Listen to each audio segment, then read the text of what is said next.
Lulu Lantzy, Director of Innovation and Partnerships at Emily Griffith Technical College. As the Director of Partnerships at Emily Griffith, my role is to be the external face for the college that's working with employer partners, foundation, community, government, and essentially working together to create wonderful opportunities for the students. My career path has been a wonderful journey that went like that. I think when I was younger, we hear about these wonderful straight arrow lines going up, and I'm sure some have that, but mine definitely didn't, and it's a wonderful thing. I started out growing up in a really traditional Chinese family, which is, you go get a whole lot of degrees and you're an engineer or you're a doctor. Sorry, Dad, that's not right fit.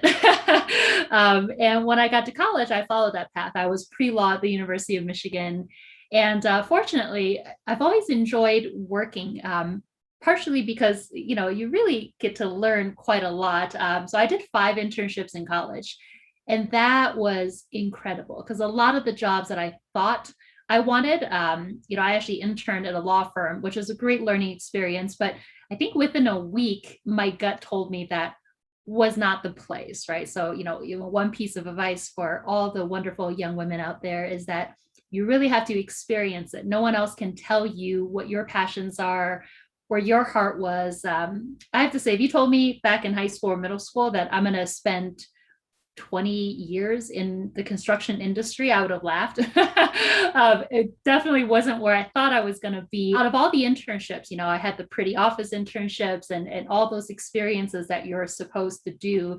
The one that really was the passion that I enjoyed, that I really enjoyed getting up every day and going to work. It sounds cliche, but it really is how you feel when you find that right position. So I did an internship where I ran my own summer construction company. It was a wonderful opportunity through College Works. I loved it. I woke up every day. I met with clients. I cold called and secured 30 different construction projects. I hired 6 fraternity guys to do the labor part. I did payroll, and again, with the mentorship and structure of the internship program.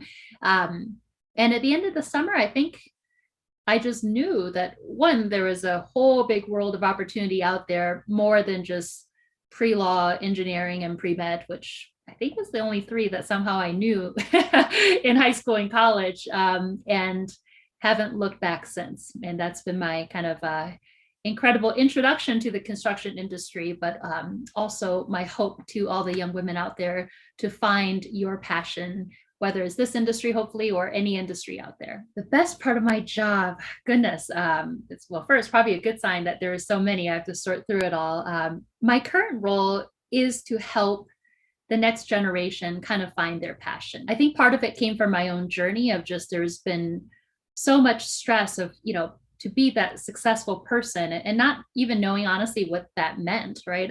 Is it a certain salary? Is it a lifestyle? Is it a certain job title? Growing up, especially new to this culture, I had to navigate a lot of this. After finding it, I really found that my biggest fulfillment is to help others achieve the same thing. So after being an entrepreneur in the construction industry for almost 20 years, I made the shift to workforce development. So currently, my goal is to help the next generation understand what's out there, right? Because when we're younger, we have our support structure of parents and friends and counselors, but there's even more resources out there and mentors that I don't think everyone's aware of.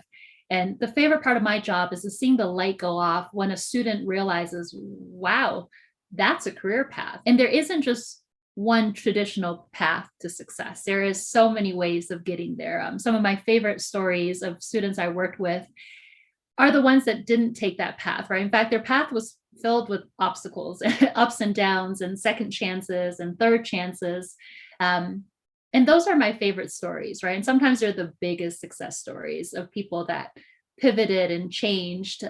So that's what I do now. And my most favorite part is hearing back from alums of the path that they're on now, the successes they had, and remembering when they're that kid that I worked with way back in the day and just seeing how much I've changed. It's really, truly rewarding.